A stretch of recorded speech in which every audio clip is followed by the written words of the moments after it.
Hello everyone, I am Anshu and I welcome you all on my YouTube channel Commerce Lane. आज का जो हमारा topic रहेगा higher purchase system से related. आज हम हायर परचेज सिस्टम के कुछ बेसिक्स पढ़ेंगे और उनसे रिलेटेड एमसीक्यूज क्वेश्चन सॉल्व करेंगे। तो चलिए स्टार्ट करते हैं आज की क्लास। आज का हमारा टॉपिक देख लेते हैं क्या है। Higher purchase system.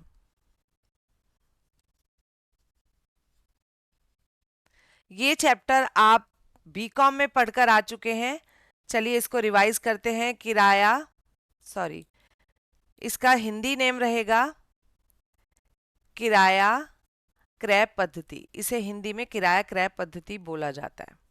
चलिए है क्या ये, देखो हायर परचेज सिस्टम किश्तों में किसी एसेट को खरीदने का तरीका है। कोई भी एसेट अगर बायर पूरा पेमेंट फुल पेमेंट करके नहीं ले रहा है, हायर परचेज सिस्टम के अकॉर्डिंग ले रहा है, इसका मतलब है कि खरीदते समय कुछ पैसा तो वो उसी समय दे देगा जिसको डाउन पेमेंट बोला जाएगा, और बाकी का पेमेंट इंस्टॉलमेंट में दिया जाएगा। ये है हायर परचेज सिस्टम कि जिसमें जो एसेट है वो उधार खरीदी जाती है कुछ पैसा देकर, और बाकी का पैसा इंस्टॉलमेंट में दिया जाता है। तो जो खरीदने वाला है उसको हम हायर बायर बोलेंगे या हायर बायर या फिर हायरर बोला जाएगा खरीदने वाले को, और बेचने वाले को हायर वेंडर या फिर हायर सेलर कहा जाएगा। अब जब खरीदी जाएगी कोई एसेट हायर परचेज सिस्टम के अकॉर्डिंग, हायर वेंडर और बायर के बीच में एग्रीमेंट होगा जिसे हम कहेंगे हायर परचेज एग्रीमेंट। क्यों होगा एग्रीमेंट? क्योंकि जब आप कोई एसेट उधार खरीद रहे हैं तो सारी टर्म्स एंड कंडीशंस लिखी जानी चाहिए कि कितने की एसेट है, जो एसेट का तुरंत खरीदने के का जो प्राइस है कि अगर आप अभी एसेट खरीदते हो तो वो एसेट 1 लाख की है, तो उसी समय जो पेमेंट वाला प्राइस होता है उसे कैश प्राइस बोलते हैं। और जो हायर परचेज प्राइस है उसमें इंटरेस्ट ऐड हो जाएगा, क्योंकि उसमें आप पेमेंट बायर जो कर रहा है वो इंस्टॉलमेंट्स में कर रहा है, और जो इंटरेस्ट ऐड हुआ हुआ प्राइस होगा उसे हायर परचेज प्राइस बोला जाएगा। ठीक है। अब हायर परचेज एग्रीमेंट में क्या होगा? हायर परचेज एग्रीमेंट में सारी टर्म्स एंड कंडीशंस लिखी जाएंगी हायर परचेज से रिलेटेड, उस एसेट की परचेज से रिलेटेड, कि एसेट का प्राइस कितना है, कैश प्राइस कितना है, एसेट का खरीदते समय बायर कितना पेमेंट उसी समय कर रहा है, कितना पेमेंट इंस्टॉलमेंट में किया जाएगा, इंस्टॉलमेंट पे कितना इंटरेस्ट लिया जाएगा, इंस्टॉलमेंट्स एनुअल रहेंगी या हाफ ईयरली रहेंगी, एवरीथिंग सारी terms and conditions hire purchase agreement में लिखी जाएगी, जिससे फ्यूचर में वेंडर और बायर के बीच में कोई कॉन्फ्लिक्ट ना हो। अब हायर परचेज एग्रीमेंट में क्या होगा? देखो, जब एग्रीमेंट बनाया जाएगा और एसेट को परचेज किया जाएगा, उस टाइम जो पेमेंट करी जाएगी एग्रीमेंट के साथ, क्योंकि पूरा पैसा तो नहीं किश्तों में लेंगे ना, कुछ पैसा तो उसी समय परचेज के टाइम पे भी देना पड़ेगा, जो एग्रीमेंट के टाइम पे देना पड़ेगा उसे हम बोलेंगे डाउन पेमेंट, और बाकी का पैसा इंस्टॉलमेंट्स में दिया जाएगा बायर के थ्रू। कुछ पैसा उसी समय जिस समय एग्रीमेंट बन रहा है, यानी एसेट परचेज हो रही है और एग्रीमेंट पे साइन हो रहा है, और दूसरा बाकी का पैसा इंस्टॉलमेंट्स में दिया जाएगा। मान लीजिए किसी एसेट को परचेज किया बायर ने, उसने 3 इंस्टॉलमेंट में करा, कुछ डाउन पेमेंट करा, बाकी का पैसा 3 इंस्टॉलमेंट में पेमेंट करने की शर्त तय हुई। एग्रीमेंट में ये लिखा गया कि इतना पैसा डाउन पेमेंट में दिया जाएगा और बाकी का पैसा धीरे धीरे करके 3 किश्तों में चुकाया जाएगा, वो सब एग्रीमेंट में लिखा होगा। तो थर्ड इंस्टॉलमेंट को हम क्या कहेंगे? Final instalment, third and final instalment. अब देखिए, जब डाउन पेमेंट होगा उस समय बायर को एसेट की पोजेशन दे दी जाएगी। जो एसेट है, जो भी संपत्ति उसने hire purchase payment higher purchase system के अकॉर्डिंग खरीदी है, उसकी पोजेशन यानी कि उसका कब्जा दे दिया जाएगा, यूज करने के लिए बायर को एसेट वो दे दी जाएगी after signing off agreement and after down payment. वो कुछ पैसा हायर परचेज एग्रीमेंट पे दोनों के साइन होंगे, वेंडर के भी और बायर के भी, और जब हायर परचेज एग्रीमेंट साइन किया जाएगा उसके साथ कुछ पेमेंट का कुछ परसेंटेज, कुछ पार्ट दे दिया जाएगा जिसे हम डाउन पेमेंट बोलेंगे, और डाउन पेमेंट करते ही बायर को एसेट्स की पोजेशन मिल जाएगी।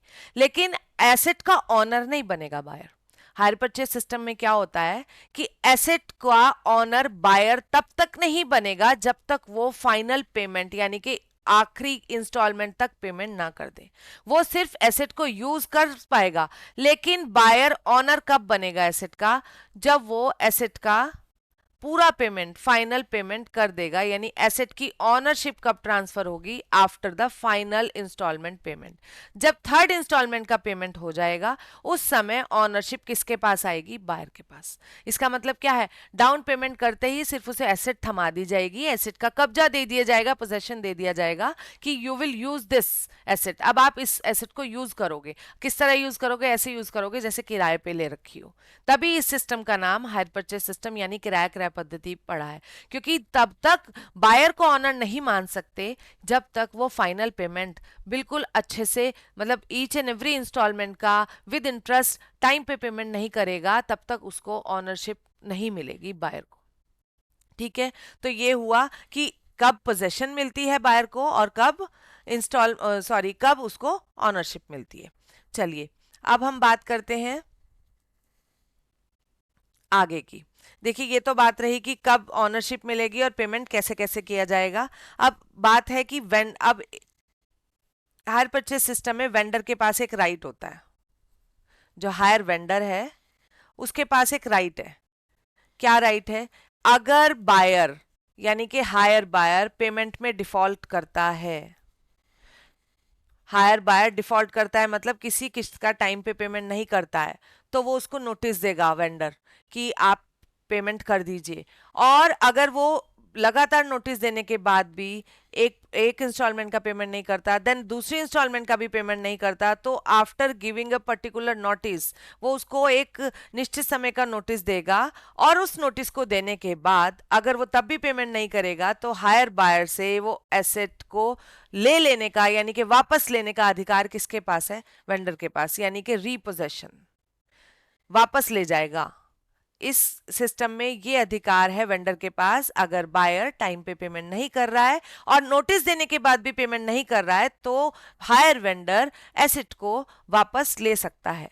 ठीक है, ये रहा हायर वेंडर के राइट की बात। अब बात करते हैं बायर के पास क्या ऑप्शन है। हायर बायर के पास भी यहाँ कुछ राइट है, कुछ ऑप्शन है। क्या ऑप्शन है? हायर बायर के पास भी ऑप्शन है कि अगर बायर चाहता है कि मुझे उसको ये एसेट खरीदना, उसने खरीद ली हायर परचेज सिस्टम के अकॉर्डिंग, डाउन पेमेंट करा, फर्स्ट इंस्टॉलमेंट दी, उसके बाद लगा कि एसेट कुछ ठीक नहीं लग रही है, वो चाहता है कि मैं इस जो एग्रीमेंट है इसको यहीं टर्मिनेट कर दूं, मैं I will not continue that agreement and I will not pay the further instalments and all. वो नहीं चाहता कि मैं एसेट को अपने पास रखूं, तो वो एक 14 डेज का नोटिस देगा, मिनिमम 14 डेज का, कम से कम 14 दिन का नोटिस देगा वेंडर को, और उस हायर परचेज एग्रीमेंट को टर्मिनेट कर सकता है बायर। ठीक है, यहाँ पर वेंडर के पास राइट है कि अगर बायर टाइम पे पेमेंट नहीं करता है तो उसको एसेट को वापस ले जाएगा। और बायर के पास क्या राइट है? अगर बायर नहीं चाहता है हायर परचेज एग्रीमेंट को कंटिन्यू करना या एसेट को अपने पास रखना बिफोर ट्रांसफरिंग द ऑनरशिप, ये आखिरी पेमेंट के बाद ऑनरशिप अगर ट्रांसफर हो गई तब ये ऑप्शन एक्सरसाइज नहीं कर पाएगा वो। जब तक ऑनरशिप ट्रांसफर नहीं हुई है, अभी पेमेंट अभी कंटिन्यूएशन में है आपका हायर परचेज एग्रीमेंट, तो आपके जो हायर बायर है उसके पास ये ऑप्शन है कि वो टर्मिनेट कर सकता है इस एग्रीमेंट को, हायर परचेज एग्रीमेंट को, बट मिनिमम 14 डेज का नोटिस उसे वेंडर को देना पड़ेगा। ठीक है, अब एक ऑप्शन और है हायर परचेज उसके पास, हायर परचेज बायर के पास, हायर बायर के पास क्या ऑप्शन है कि अगर हायर बायर चाहे तो वो टाइम से पहले, मान लीजिए हायर बायर ने जो खरीदा उसने डाउन पेमेंट दे दी, मान लीजिए 3 किस्तों में पेमेंट होना था किसी एसेट का, फर्स्ट और सेकंड, दोनों पेमेंट करने के बाद बायर चाह रहा है कि I have enough money now, उसके पास पैसा है, वो कहता है जी मैं थर्ड इंस्टॉलमेंट भी यहीं दे देता हूँ सेकंड इंस्टॉलमेंट के साथ ही, तो उसको ये भी ऑप्शन है उसके पास कि वो बिफोर टाइम उस जो ये वाला उसका राइट है वो एक्सरसाइज कर सकता है कि मैं आगे का पेमेंट भी अभी दे देता हूं, बट उसके लिए वो कुछ रिबेट मांगेगा। देखिए जो फ्यूचर में होने वाला पेमेंट वो अभी कर रहा है, थर्ड इंस्टॉलमेंट जानी अगले साल है, वो चाह रहा है कि सेकंड इंस्टॉलमेंट के साथ ही मैं थर्ड इंस्टॉलमेंट दे दूं, तो वो जरूर चाहेगा बायर कि कुछ ना कुछ रिबेट मुझे मिल जाए, तो ऐसा उसके पास अधिकार है। और ये जो सारी शर्तें हैं ना कि पहले पेमेंट करने पे रिबेट मिलना और हायर परचेज एग्रीमेंट को टर्मिनेट करना, ये सारी शर्तें ही, ये सारी terms and condition higher purchase agreement में लिखी जाएंगी। वो दोनों बायर और सेलर आपस में सारी ये टर्म्स एंड कंडीशन फाइनल करेंगे। अगर ऐसा हुआ तो क्या होगा, अगर आप टाइम पे पेमेंट नहीं करते तो वापस कितने दिन में ली जाएगी, और अगर आप जल्दी पेमेंट करना चाहते हो तो आपको कितना रिबेट दिया जाएगा। तो इसका मतलब हायर बायर के पास दो ऑप्शन है। क्या ऑप्शन है कि अगर वो चाहे तो पहले, अगर वो नई एसेट को बाय करना चाहता, नई एसेट का ऑनर बनना चाहता, तो वो मिनिमम 14 डेज का नोटिस देकर सेलर को, वेंडर को उस एग्रीमेंट को टर्मिनेट कर सकता है कि मुझे ये एसेट नहीं चाहिए। और अगर वो चाहे तो वो ऑनरशिप पहले लेने के लिए फाइनल पेमेंट यानी कि बाकी की इंस्टॉलमेंट्स भी पहले पे कर सकता है, अगर उसे कोई रिबेट मिल जाए। अगर उसे, वो जरूर चाहेगा कि मैं पहले पेमेंट कर रहा हूं तो मुझे कुछ रिबेट मिलनी चाहिए। तो ये उसके पास दो पावर हैं, बायर के पास और वेंडर के पास भी। तो ये हुआ कि वेंडर को क्या क्या राइट्स होते हैं और बायर के क्या क्या राइट्स होते हैं। बायर के राइट हैं कि वो पहले टर्मिनेट भी कर सकता है और वो एडवांस में पेमेंट करके कुछ रिबेट को भी अवेल कर सकता है। चलिए, अब बात आई कि एसेट को डिस्पोज ऑफ करने की। देखिए, अब ये हायर परचेज एग्रीमेंट में क्या होता है कि हायर परचेज सिस्टम में जो बायर है वो अपनी मर्जी से बिफोर ट्रांसफरिंग द ऑनरशिप, जब तक वो एसेट का ऑनर नहीं बन जाता, तब तक वो एसेट आगे डिस्पोज ऑफ किसी भी तरीके से नहीं कर पाएगा। तब तक उसको बायर के, क्योंकि अभी तक बायर जो वेंडर है ना, वो ही ऑनर है जब तक बायर लास्ट इंस्टॉलमेंट का पेमेंट ना कर दे। तो क्योंकि वेंडर की है वो एसेट, तो एसेट को हायर बायर यानी कि हायरर अपनी मर्जी से आगे ना तो सेल ऑफ कर सकता है, ना उसको कुछ और कर सकता है। यानी कि किसी भी तरह से वो एसेट का डिस्पोजिशन नहीं कर सकता, क्योंकि he is not the owner till the payment of last instalment. जब तक वो ऑनर नहीं बन सकता, जब तक वो हायर परचेज एग्रीमेंट के अंतर्गत चल रहा है, तब तक वो एसेट को अपनी मर्जी से डिस्पोज ऑफ नहीं करेगा। इसीलिए कहा जाता है हायर वेंडर के बीच और हायर बायर के बीच, यानी कि विक्रेता और क्रेता, हायर परचेज सिस्टम में सेलर और बायर के बीच कौन सा, बेलर और बेली का रिलेशनशिप होता है। क्योंकि जैसे बेलमेंट में बायर डिस्पोज ऑफ नहीं कर सकता अपनी मर्जी से एसेट को, सेम ऐसे ही हायर परचेज सिस्टम में till the transfer of ownership buyer, hire buyer अपनी मर्जी से एसेट को डिस्पोज ऑफ नहीं कर सकता है। चलिए, अब ये तो रही आपकी हायर परचेज सिस्टम के कुछ बेसिक्स। अब बात करते हैं हायर परचेज सिस्टम और इंस्टॉलमेंट सिस्टम में क्या डिफरेंस है। आपको भी लग रहा होगा कि सेम सा ही लग रहा है, क्योंकि इसमें भी इंस्टॉलमेंट में पेमेंट हो रहा है और इंस्टॉलमेंट सिस्टम में भी इंस्टॉलमेंट्स में पेमेंट होता है।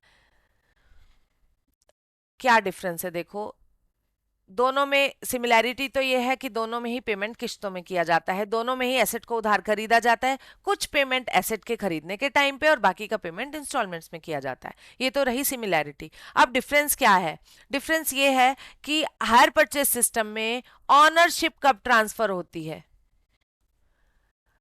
After the payment of last installment. Buyer के पास ऑनरशिप कब ट्रांसफर होगी, after the payment of last instalment, जब वो पूरी पेमेंट लास्ट इंस्टॉलमेंट तक पेमेंट कर देगा। और इंस्टॉलमेंट सिस्टम में बिल्कुल इसके ऑपोजिट है। इंस्टॉलमेंट सिस्टम में ऑनरशिप कब ट्रांसफर होगी, जब वो डाउन पेमेंट कर देगा, at the time of purchase. जब वो डाउन पेमेंट कर देगा उसी टाइम उसको ऑनरशिप दे दी जाएगी, at the time of down payment.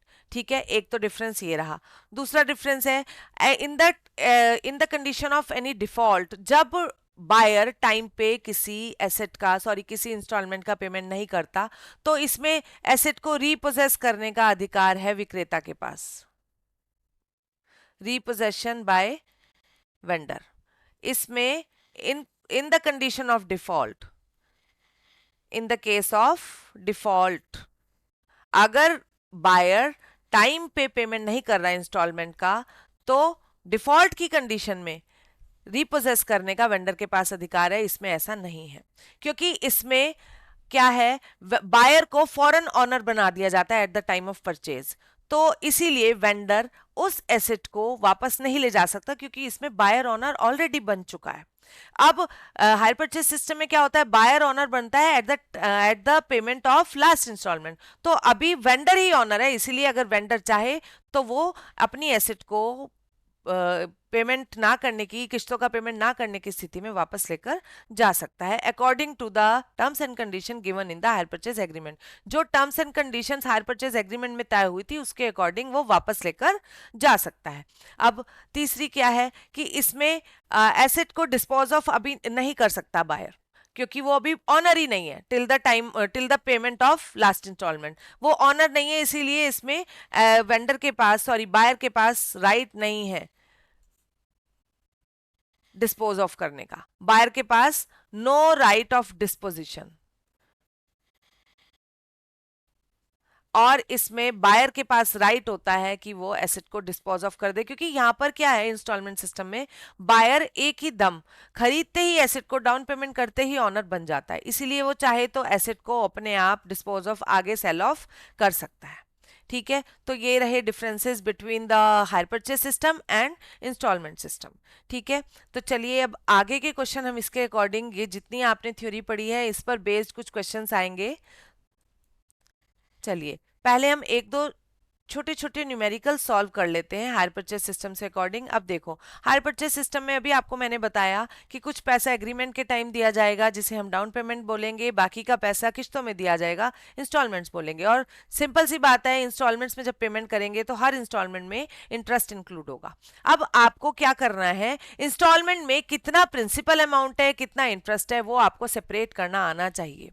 ठीक है, क्योंकि जो प्रिंसिपल अमाउंट है और जो इंटरेस्ट है वो अलग अलग बिल्कुल करना आना चाहिए, क्योंकि इंटरेस्ट क्या है, इंटरेस्ट को इंटरेस्ट के अकाउंट में डेबिट किया जाएगा और हायर परचेज का जो आपका जो कैश प्राइस है, जो प्रिंसिपल अमाउंट है उसको अलग से डेबिट किया जाएगा। इसीलिए सेपरेट करना आना चाहिए कि जो इंस्टॉलमेंट में कितना कैश प्राइस है यानी कि कितनी प्रिंसिपल अमाउंट है और कितना इंटरेस्ट है। तो देखिए ये क्वेश्चन हम कर लेते हैं solve. The cash price of machinery is 1,20,000। किसी भी मशीनरी का, किसी एक मशीनरी का कैश प्राइस 1,20,000 है। कैश प्राइस का मतलब अगर आप अभी के अभी पेमेंट करते हो मशीनरी का तो आपको वो 1,20,000 में मिल जाएगी।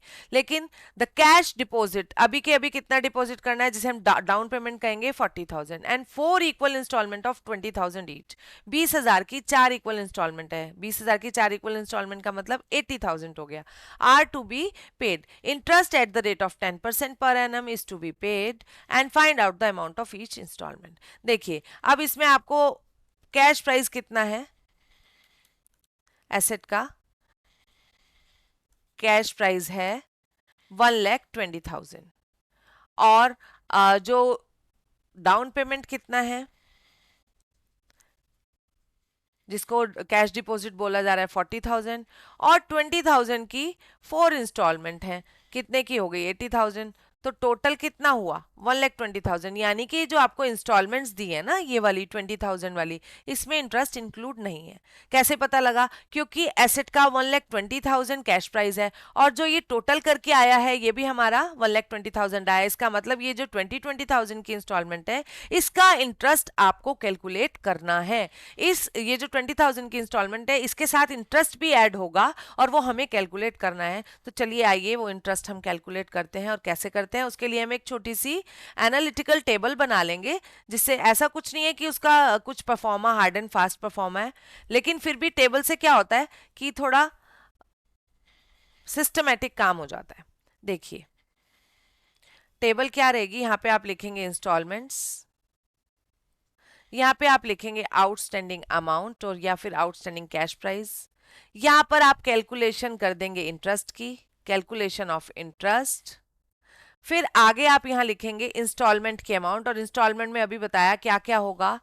इंस्टॉलमेंट में एक तो रहेगा कैश प्राइस यानी कि प्रिंसिपल अमाउंट, कैश प्राइस, और इंस्टॉलमेंट में क्या रहेगा इंटरेस्ट, और इंस्टॉलमेंट में यहां लिखा जाएगा इंस्टॉलमेंट की टोटल अमाउंट कितनी रहेगी। तो ये एक अगर हम टेबुलर फॉर्म में दिखाते हैं तो उससे थोड़ा सा सिस्टमेटिक वे में हो जाता है, अदरवाइज आप चाहें तो कैसे भी इंटरेस्ट को कैलकुलेट कर सकते हैं। देखिए आउटस्टैंडिंग अमाउंट, सबसे पहले देखो यहाँ पर हम लिखेंगे कैश प्राइस कितना है टोटल एसेट्स का 1,20,000। अब देखो इसमें 40,000 का क्या हो रहा है डाउन पेमेंट। यहां पर आप इंस्टॉलमेंट में क्या लिख दो, यहां पर डाउन पेमेंट डीपी यानी कि down payment. Calculation of interest, down payment में कोई इंटरेस्ट नहीं होगा, क्योंकि डाउन पेमेंट तो उसी समय पे किया जाने वाला अमाउंट है, तो उसमें इंटरेस्ट कोई भी नहीं लगेगा। तो कैश प्राइस कितना हुआ डाउन पेमेंट का 40,000, इंटरेस्ट कोई नहीं लगेगा, तो टोटल कितना हो गया 40,000।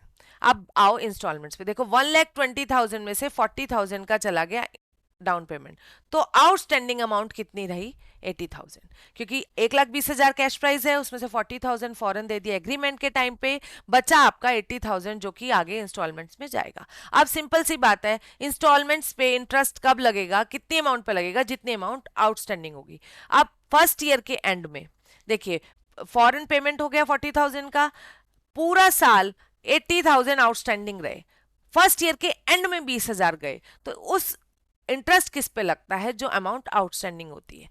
40,000 पूरे दे दिए गए थे, पूरे एक साल पूरे 80,000 रुपए उधार रहे, तो 80,000 पे रेट ऑफ इंटरेस्ट कितना है 10% की दर से ब्याज लगेगा, जिसको हम कहेंगे इसका कैलकुलेट होके आएगा 8,000। कैश प्राइस यानी कि इंस्टॉलमेंट कितने की थी, चारों इंस्टॉलमेंट 20,000 के, ये साफ लिखा है, इक्वल इंस्टॉलमेंट्स है। इंस्टॉलमेंट थी 20,000 की, इंटरेस्ट लगा 8,000 का, तो टोटल कितना हो गया 28,000। अभी इससे पहले मैंने आपको कैलकुलेट करके बताया था कि साफ लग रहा है, साफ पता लग रहा है कि इंस्टॉलमेंट में इंटरेस्ट इंक्लूड नहीं है, क्योंकि कैश जो हमने टोटल करा इंस्टॉलमेंट का और डाउन पेमेंट का, वो कैश प्राइस के इक्वल आया है, इसका मतलब इंस्टॉलमेंट में इंटरेस्ट नहीं है। अब देखिए 20,000 का पेमेंट हो गया इंस्टॉलमेंट का, फर्स्ट इंस्टॉलमेंट 20,000 की चली गई, यहां लिख दो फर्स्ट इंस्टॉलमेंट, 20,000 की चली गई, अब कितना आउटस्टैंडिंग रहा 60,000।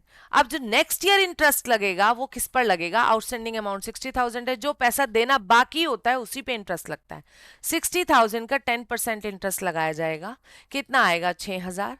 इंस्टॉलमेंट चारों इक्वल हैं 20,000, तो फर्स्ट सेकंड इंस्टॉलमेंट कितने की हो गई 26,000, ये हो गई आपकी सेकंड इंस्टॉलमेंट।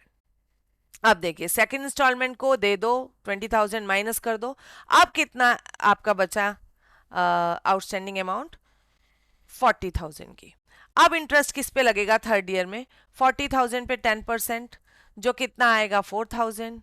इंस्टॉलमेंट सेम रहेगी 20,000 की एज पर क्वेश्चन, आपकी थर्ड इंस्टॉलमेंट हुई 24,000 की, 24,000 ये रही आपकी थर्ड इंस्टॉलमेंट। अब देखिए थर्ड इंस्टॉलमेंट भी 20,000 चली गई, आउटस्टैंडिंग अब कितनी अमाउंट बची है 20,000, जो कि फोर्थ इंस्टॉलमेंट पे जाएगी। आउटस्टैंडिंग अमाउंट 20,000, 20,000 का 10% आप लगाइए इंटरेस्ट, जो कि आएगा 2,000, और इंस्टॉलमेंट सेम है 20,000 की, तो थर्ड इंस्टॉलमेंट आपकी आ गई, सॉरी फोर्थ इंस्टॉलमेंट 22,000। देखिए हमने क्या किया है, जो जो पेमेंट होता जा रहा है उसको माइनस करते जा रहे हैं, और जो आउटस्टैंडिंग अमाउंट है उस पर हम इंटरेस्ट कैलकुलेट कर रहे हैं। और आपको क्वेश्चन में साफ लिखा है 4 इक्वल इंस्टॉलमेंट, तो 20,000 की इक्वल इंस्टॉलमेंट है, उसमें इंटरेस्ट ऐड करिए और टोटल आपकी इंस्टॉलमेंट कितने की है वो टोटल आ जाएगा। अब देखो कैश प्राइस का टोटल आपका आना चाहिए 1,20,000, टोटल करिए कैश प्राइस का, देखिए 40 और 20 60 80 1 लाख एंड 1,20,000, कितना आया 1,20,000। यहाँ पर देखिए कितना आया इंस्टॉलमेंट का, और ये सब टोटल करके 40 एंड 28 26 24 22, देखिए 68 74 एंड 94 98 एंड 1,18,000, ये आया आपका 1,40,000, 1,40,000। अब ये 1,40,000 इसको क्या बोलेंगे 1,40,000 को HPP hire purchase price, and इस 1,20,000 को अभी बताया क्या बोलेंगे cash price. This is cash price और this is hire purchase price. Hire purchase price का मतलब वो प्राइस जो इंस्टॉलमेंट्स में इंटरेस्ट ऐड होके जो आया है, टोटल इंस्टॉलमेंट्स का प्राइस और डाउन पेमेंट जो पेमेंट प्लस करके आएगा उसे हम कहेंगे हायर परचेज प्राइस, जिसमें क्या इंक्लूड होगा इंटरेस्ट इंक्लूड होगा।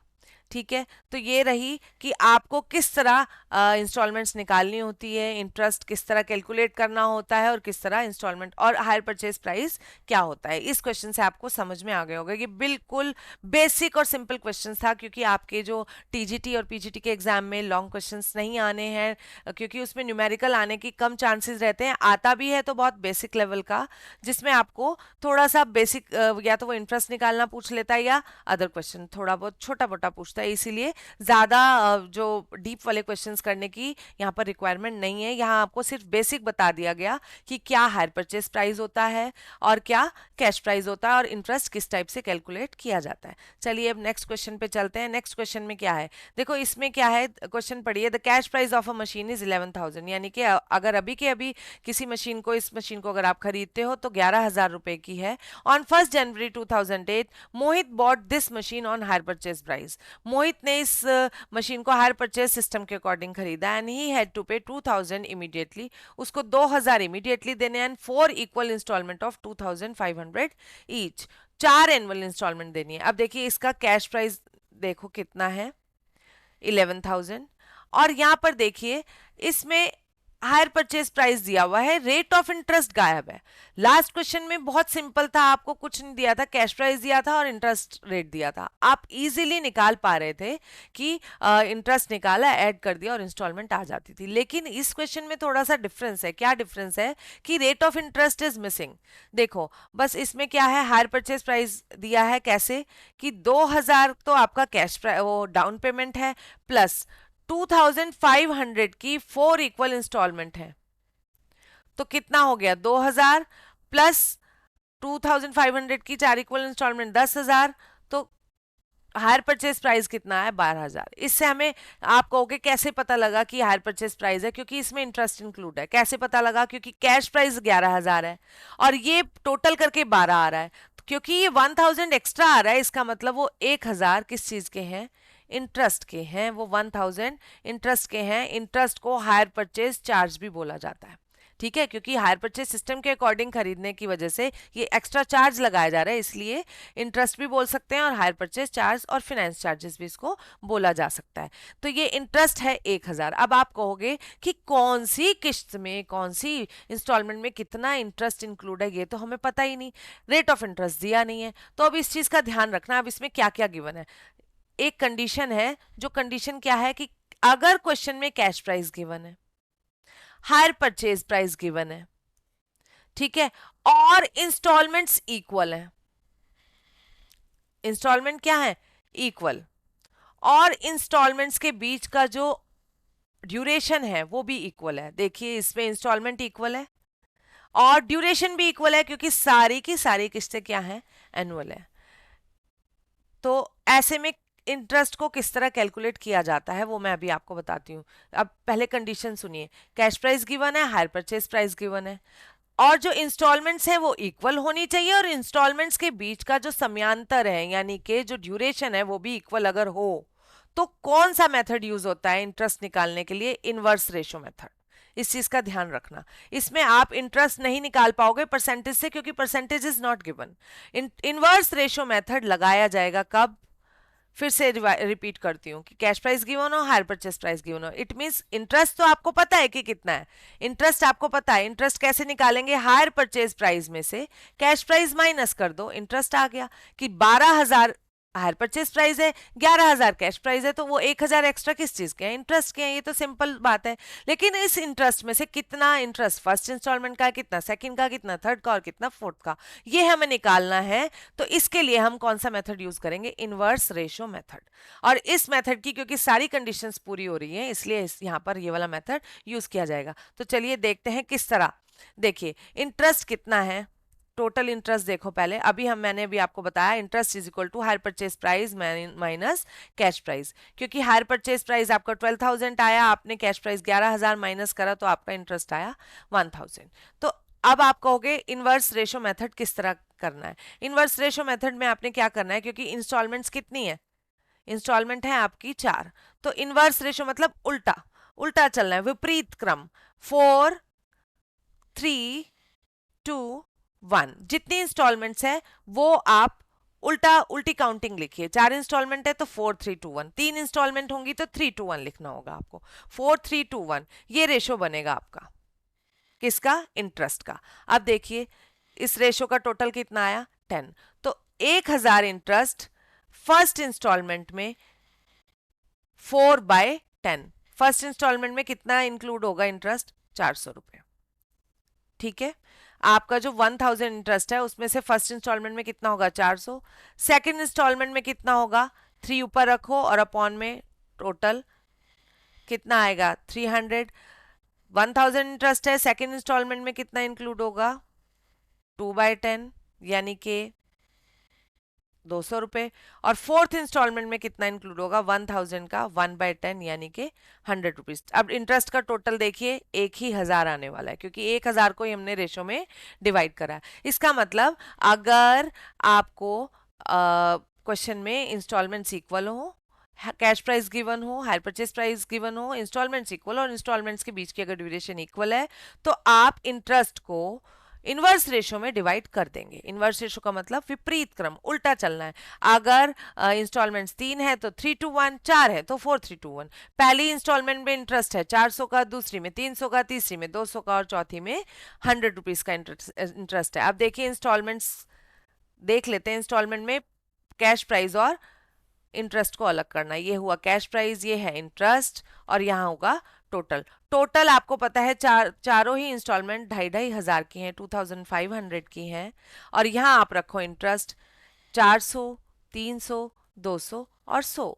अभी आपने कैलकुलेट करा, इंटरेस्ट आपका आया फर्स्ट इंस्टॉलमेंट में 400, सेकंड में 300, थर्ड में 200 और फोर्थ में 100 रुपीज का। तो इसका मतलब जब इंस्टॉलमेंट में 2500 की इंस्टॉलमेंट में 400 का इंटरेस्ट है तो कैश प्राइस कितना हुआ, टोटल में से इंटरेस्ट माइनस करो, इसका मतलब कैश प्राइस कितना होगा 2100। ऐसे ही सेकंड इंस्टॉलमेंट 2500 की है जिसमें 300 इंटरेस्ट इंक्लूड है तो कैश प्राइस कितना हुआ 2200। सेम ऐसे इसका 2300 और फोर्थ इंस्टॉलमेंट का 2400।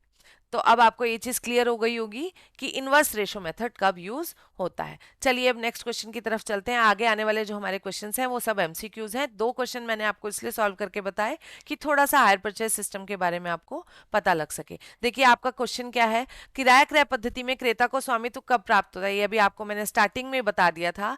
हायर परचेज सिस्टम में ऑनरशिप तब ट्रांसफर होती है जब लास्ट इंस्टॉलमेंट का पेमेंट हो जाए। इसका मतलब आंसर इज सी, यानी कि payment of after the payment of final instalment. Second question next देखिए, excess of hire purchase price over cash price. Hire purchase price जो एक्सेस होता है कैश प्राइस से, जितना एक्सेस है, जितना ज्यादा है, किराया क्रय मूल्य का नगद मूल्य पर जो आधिक्य है वो क्या कहलाता है, interest, hire purchase charge, both A and B या नन ऑफ द अबव। अभी आपको मैंने बताया था कि ये हायर परचेज प्राइस जो एक्सेस होता है कैश प्राइस से, क्योंकि उसके अंदर क्या इंक्लूड होता है, इंटरेस्ट, और इंटरेस्ट को हम हायर परचेज चार्ज भी बोल सकते हैं, यानी कि इसका जो आंसर रहेगा वो सी रहेगा, both A and B. Next है, किराया क्रय अनुबंध को क्रेता कितने दिन का नोटिस देकर समाप्त कर सकता है। How many days pre notice required to terminate hire purchase agreement by buyer. अभी मैंने आपको बताया था थोड़ी देर पहले ही कि बायर के हाथ में भी ये ऑप्शन रहता है कि वो हायर परचेज एग्रीमेंट को टर्मिनेट कर सकता है, but before giving the notice of minimum 14 days. कम से कम उसको 14 डेज का, मिनिमम 14 डेज का, इसमें ये भी ध्यान रखना कि 14 डेज से ज्यादा का नोटिस दे सकता है, लेकिन मिनिमम 14 डेज का नोटिस देने के बाद बायर हायर परचेज एग्रीमेंट को टर्मिनेट कर सकता है। नेक्स्ट है, when interest rate is not given, inverse ratio method for calculating interest applied. जब रेट ऑफ इंटरेस्ट यानी कि ब्याज की दर ना दी गई हो तो ब्याज निकालने के लिए विपरीत क्रम विधि, अभी हमने क्वेश्चन किया है कि इनवर्स रेशो मेथड का यूज कब होगा। Time duration between installment is equal, amount of installments are equal, both of the above या नन ऑफ द अबव। उसमें मैंने आपको बताया था दोनों ही कंडीशन फुलफिल होनी चाहिए कि time duration of the between the installments are equal and the amount of the installments are also equal. Installments भी इक्वल हो और उनके का ड्यूरेशन भी इक्वल हो तो आपका इनवर्स रेशो मेथड यूज होगा, यानी कि इसका आंसर रहेगा C, both of the above. Next question देखिए, यदि माल का रखरखाव विक्रेता द्वारा करने का अनुबंध होने पर विक्रेता की पुस्तकों में कौन सा खाता खोला जाता है, यानी कि when maintenance by hire vendor clause is there in the hire purchase agreement, which account will open in the books of hire vendor. इस चीज का ध्यान रखना, कई बार क्या होता है एग्रीमेंट में ये एग्रीमेंट कर लिया जाता है कि जितना भी आगे का मेंटेनेंस होगा ना एसेट का वो वेंडर बियर करेगा, तो ऐसे में वेंडर एक अकाउंट खोलता है जिसे बोलते हैं मेंटेनेंस सस्पेंस अकाउंट। ठीक है, मेंटेनेंस सस्पेंस अकाउंट वेंडर अपनी बुक्स में ओपन करेगा, बायर को कोई अकाउंट ओपन नहीं करना है, वेंडर ओपन करेगा, क्योंकि एग्रीमेंट में ये तय हुआ है कि जो मेंटेनेंस है एसेट की वो कौन बियर करने वाला है, वेंडर। तो इसलिए वेंडर अकाउंट खोलेगा और उस अकाउंट का नाम रहेगा मेंटेनेंस सस्पेंस अकाउंट। नेक्स्ट देखिए, hire purchase price of machinery is 30,000 and its cash price is 24,000। Payment is to be made in 3 equal installments. देखो, हायर परचेज प्राइस गिवन है, कितना है 30,000, एंड कैश प्राइस गिवन है 24,000। Higher purchase price में से अगर cash price minus करो तो इंटरेस्ट आ गया, इंटरेस्ट इज 6,000। और कंडीशन क्या दी है, 3 समान किस्तें हैं, जो इंस्टॉलमेंट्स हैं वो 3 हैं और कैसी हैं, इक्वल हैं। समझ में आई? और इंस्टॉलमेंट कैसी हैं, इक्वल हैं। अब ये देखिए कि किस्तें समान हैं और किराया क्रय मूल्य दिया है, कैश प्राइस दिया है, यानी कि इसमें कौन सा मेथड लगेगा, इनवर्स रेशो मेथड। कौन सा मेथड फॉलो करेंगे, इनवर्स रेशो मेथड। तो वो बोल रहे हैं द्वितीय किस्त में यानी कि सेकंड इंस्टॉलमेंट में कितना रेट ऑफ कितना इंटरेस्ट इंक्लूड होगा। अब देखो, पहले तो देखिए किस्तें कितनी है, 3, तो रेशो क्या बनेगा, 3:1, टोटल आ गया 6। अब आपका जो इंटरेस्ट है कितना है, 6,000। तो सेकेंड इंस्टॉलमेंट में 6,000 का क्या करेंगे, 2/6, यानी कि सेकेंड इंस्टॉलमेंट में कितना इंटरेस्ट इंक्लूड है, 2,000। तो आंसर इज 2,000। उसने इंटरेस्ट पूछा है ना, तो इंटरेस्ट कितना है, 2,000। यहाँ पर वो क्वेश्चन को घुमाकर कैश प्राइस भी पूछ सकता था। इंस्टॉलमेंट है, इंस्टॉलमेंट्स हैं उनकी 3 इक्वल इंस्टॉलमेंट्स, यानी कि चलिए हाँ 3 इक्वल इंस्टॉलमेंट में पेमेंट हो रहा है, यानी कि इंस्टॉलमेंट्स इक्वल हैं, कैश प्राइस गिवन है, हायर परचेज प्राइस गिवन है। तो इसका मतलब यहाँ पर आप इनवर्स रेशो मेथड लगाएंगे। नेक्स्ट देखिए, under hire purchase system the interest for each period is computed on. देखिए, हायर परचेज सिस्टम में इंटरेस्ट किस पे निकालते हैं, किराया क्रय पद्धति के अंतर्गत प्रत्येक अवधि के लिए ब्याज की गणना किस पर करी जाती है, cash price remaining update, remaining unpaid, भुगतान ना हुए रोकड़ शेष के मूल्य पर, installment price remaining unpaid, the amount that has been agreed under hire purchase agreement, cash price minus the amount of hire purchase installment paid. देखिए, इतना अभी आपको मैंने जो क्वेश्चन कराया था फर्स्ट, उसमें सॉल्व करके दिखाया था और यही बताया था, जो इंटरेस्ट लगेगा ना, इंटरेस्ट कभी भी हायर परचेज प्राइस पे नहीं लगेगा। एक तो ये सिंपल सी बात है, इंटरेस्ट लगेगा कैश प्राइस पर, क्योंकि हायर परचेज प्राइस क्या है, higher purchase price is a price इसमें जिसमें ऑलरेडी इंटरेस्ट इंक्लूड है, तो उस पे नहीं लगेगा, इंटरेस्ट लगेगा कैश प्राइस पे। और कौन से प्राइस पे, कैश प्राइस जो अनपेड है, क्योंकि उसमें हमने एक कॉलम बनाया था आउटस्टैंडिंग अमाउंट का, अमाउंट आउटस्टैंडिंग, आउटस्टैंडिंग का मतलब क्या होता है, अनपेड, यानी कि इंटरेस्ट उस अमाउंट पे लगेगा जो अनपेड है। जैसे जैसे आप इंस्टॉलमेंट पे करते जाएंगे, इंटरेस्ट के लिए जो अमाउंट है वो कम होती जाएगी। इसका मतलब जो आपका इंटरेस्ट लिया जाता है वो किस पे लिया जाता है, कैश प्राइस रिमेनिंग अनपेड पे।